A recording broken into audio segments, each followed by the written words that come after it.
दोस्तों आज के टाइम में ये हमारे लिए नॉर्मल है कि हम कुछ चीज़ों को बाई करने के लिए लोन लेते हैं।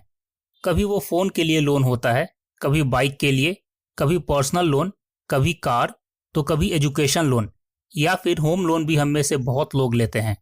यानी हर मंथ हमारी कुछ न कुछ ईएमआई जाते ही रहती है। हमें लगता है ये छोटा सा लोन है, बस कुछ मंथ्स में ख़त्म हो जाएगा, लेकिन ऐसा होता नहीं है।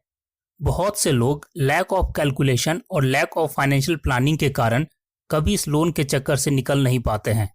दोस्तों अकाउंटिंग समझना एक अलग बात है, लेकिन फाइनेंशियल प्लानिंग करना और अपने लोन को स्मार्टली खत्म करना दूसरी बात होती है।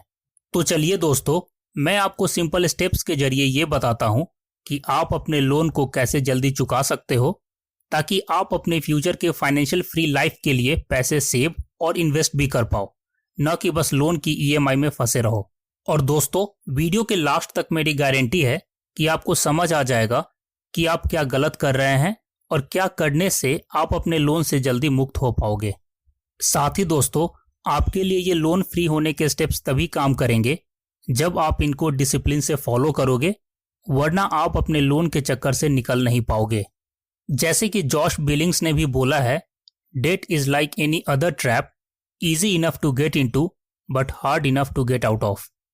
दोस्तों लोन खत्म करने से पहले आपको कुछ चीजों का ध्यान देना जरूरी है। जैसे कि पहला है, जब तक आपके पुराने लोन पे ऑफ न हो जाएं, तब तक आप कोई नया लोन न लें। बहुत से लोग लोन चुकाने के लिए भी लोन लेते हैं, जो मेरी नज़र में एक और गलती करने जैसा है, तो आप ये न करें। दूसरा है अपने खर्चों पर कंट्रोल करना।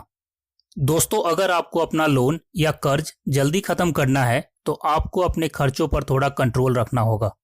यानी आप अपनी नीड्स पर खर्चा करें, जैसे कि रेंट, फूड, मंथली एक्सपेंसेस, लेकिन आप अपने वांट्स को कंट्रोल करें, जैसे entertainment, new mobile, new bike या फिर लोन पर ट्रिप करने जैसा।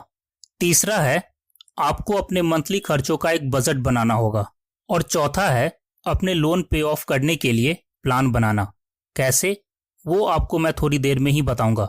चलिए दोस्तों, अब हम समझते हैं कि आप अपने लोन से छुटकारा कैसे ले सकते हो। तो दोस्तों पहला स्टेप है list your debt by interest rate. दोस्तों आपका चाहे जो भी लोन चल रहा हो, education loan, home loan, personal loan, उसका आप एक लिस्ट बना लें। हायर इंटरेस्ट रेट लोन को आप पहले लिखें और जिसमें आपको लो इंटरेस्ट रेट लग रहा है उसको आप लास्ट में लिखें। हम ऐसा इसलिए करेंगे दोस्तों, क्योंकि हमें उस लोन को सबसे पहले ख़त्म करना चाहिए जिसका इंटरेस्ट रेट ज़्यादा है। आप अपने लो इंटरेस्ट वाले लोन को मिनिमम पेमेंट पर रख के हाई इंटरेस्ट वाले लोन में पैसा ज़्यादा डाल के उसको जल्दी ख़त्म कर सकते हो। क्योंकि अगर आप अपने हर लोन में इक्वल अमाउंट डालोगे तो उससे आपका डेट जल्दी ख़त्म नहीं हो पाएगा। इसलिए बड़े लोन यानी हाई इंटरेस्ट वाले लोन को पहले ख़त्म करने का प्लान करें। दूसरा स्टेप है don't go for credit card loan.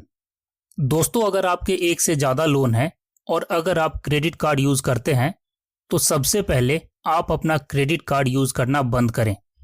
क्योंकि क्रेडिट कार्ड आपके चीज़ों को ईजी बनाने की जगह उल्टा आपको और ज़्यादा डेट में डाल देगा और आपके क्रेडिट कार्ड की छोटी छोटी ईएमआई और हाईएस्ट इंटरेस्ट रेट आपकी आधी से ज़्यादा सैलरी ख़त्म कर देगी। दोस्तों छोटे ईएमआई हमें ज़्यादा अच्छे लगते हैं क्योंकि हमें वो ईजी लगता है, लेकिन मैं आपको बता दूं, छोटे ईएमआई में ही सबसे ज़्यादा इंटरेस्ट रेट लगता है। जैसे होम लोन, जो एक बड़ा लोन तो है, लेकिन उसका इंटरेस्ट रेट जहां 7% से 9% तक है, वहीं एक पर्सनल लोन या एक क्रेडिट कार्ड पर लिए हुए लोन पर आपको 35% से 40% तक का ईयरली इंटरेस्ट रेट देना पड़ता है। और बहुत से लोग जो क्रेडिट कार्ड पर लोन चुका रहे होते हैं, उनको तो ये पता भी नहीं होता है कि वो अपने लोन का कितना बड़ा इंटरेस्ट रेट चुका रहे हैं, जिसका फ़ायदा बैंक्स को मिलता है और वो एक काफ़ी बड़ा अमाउंट आपसे इंटरेस्ट के नाम पर ले लेते हैं। तो दोस्तों क्रेडिट कार्ड यूज़ करना बंद करो। अगर आपके पास कैश है तभी चीज़ें लो, नहीं तो रुक जाओ। अननेसेसरी कोई भी क्रेडिट कार्ड यूज़ मत करो। मैं तो बोलूँगा आप यूज़ ही मत करो, एटलीस्ट जब तक आपका पूरा लोन ख़त्म नहीं हो जाता। तीसरा स्टेप है don't buy things which you can't afford. दोस्तों फाइनेंस का एक रूल है कि कोई भी चीज़ जो आप खरीदना चाहते हो और अगर वो चीज़ 2 बार नहीं खरीद सकते तो आप उसको अभी बाय नहीं करें। कोई नहीं, आप इस बात को एक्सेप्ट करें कि हाँ, मैं अभी इसको अफोर्ड नहीं कर सकता हूँ। हो सकता है इससे आपका ईगो थोड़ा हर्ट होगा, लेकिन एटलीस्ट आप एक नए लोन में नहीं फंसेंगे। फॉर एग्जाम्पल, दोस्तों, आप एक कार बाई करने गए और आपको 15 लाख की कार पसंद आई। तो अगर आपके अकाउंट में इतने पैसे नहीं हैं कि आप उस कार को 2 बार ले पाओ, तो आपको वो कार नहीं लेनी चाहिए। उससे अच्छा है कि आप ऐसे कार लें जो आपके बजट में हो, जिसका पैसा आपके अकाउंट में हो और जिसके लिए आपको लोन न लेना पड़े। क्योंकि दोस्तों, अगर आपके अकाउंट में 25 लाख भी नहीं है तो आप 15 लाख की कार लेके खुद को बस कुछ दिन के लिए ही खुश कर पाओगे। इसलिए ऐसा न करें। जितना आपका पॉकेट परमिशन दे, आप उसके अकॉर्डिंग ही बाई करें। चौथा स्टेप है don't increase the loan tenure. दोस्तों, ज़्यादातर लोग ईएमआई बनवाते वक्त या लोन लेते वक्त ये सोचते हैं कि वो ज़्यादा से ज़्यादा साल के लिए लोन बनवाएंगे, जिससे उन पर बर्डन कम पड़ेगा। लेकिन ऐसा नहीं होता है दोस्तों। आपको ऐसा लगता है आपका बर्डन कम है, लेकिन लॉन्ग टर्म का लोन ऑलवेज पेनफुल होता है। मैं यहाँ होम लोन की बात नहीं कर रहा हूँ, लेकिन बाकी जो हम लोन लेते हैं, जैसे personal loan, credit card loan, bike EMI, mobile phone EMI, ये आप जितने लंबे समय के लिए बनवाएंगे उतना ही आपका नुकसान और बैंक का फ़ायदा है। फॉर एग्जाम्पल, आपने 1 लाख का एक पर्सनल लोन लिया जिसका इंटरेस्ट रेट लगभग 16% ईयरली होता है। तो अगर आपने 3 साल के लिए ये लोन बनवाया तो 16% के हिसाब से आपको 48,000 रुपये as a total interest amount देना होगा। लेकिन अगर आपने इसी लोन को 5 साल के लिए बनवाया तो यहाँ आपको टोटल इंटरेस्ट 80,000 रुपये देना होगा। यानी अपने लोन के साल को इंक्रीज करने से आपका लोन अमाउंट तो घटा नहीं, लेकिन बैंक को 32,000 का फायदा हो गया।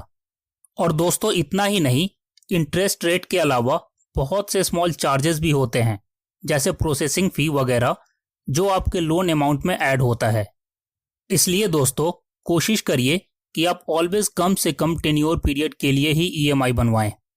और अगर आपने ऑलरेडी अपना ईएमआई बनवा रखा है और अगर आपकी कोई एक्स्ट्रा इनकम आती है, तो आप जल्द से जल्द ईएमआई अमाउंट पे करके टाइम से पहले अपना लोन ख़त्म कर दें, ताकि जो एक्स्ट्रा इंटरेस्ट रेट आपको लग रहा है वो एटलीस्ट आपका ना लगे।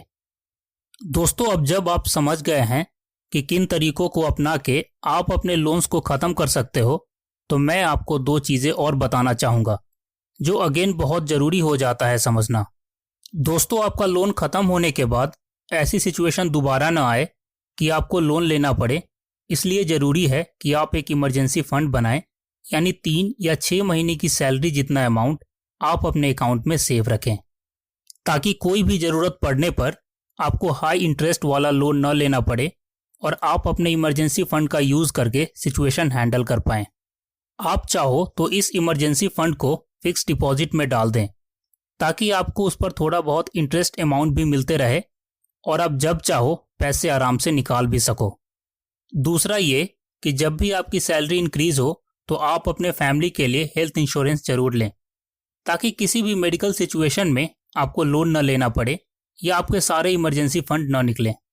और मेडिकल इंश्योरेंस से आपका एक बड़ा अमाउंट कवर भी हो जाए और आप मेडिकली सिक्योर भी हो जाओगे। तो दोस्तों, आज के लिए इतना ही। ऐसे ही इंटरेस्टिंग और इन्फॉर्मेशन से भरी वीडियोस के लिए चैनल को सब्सक्राइब करें, वीडियो को लाइक करें। फिर मिलते हैं नेक्स्ट वीडियो में। गुड बाय दोस्तों।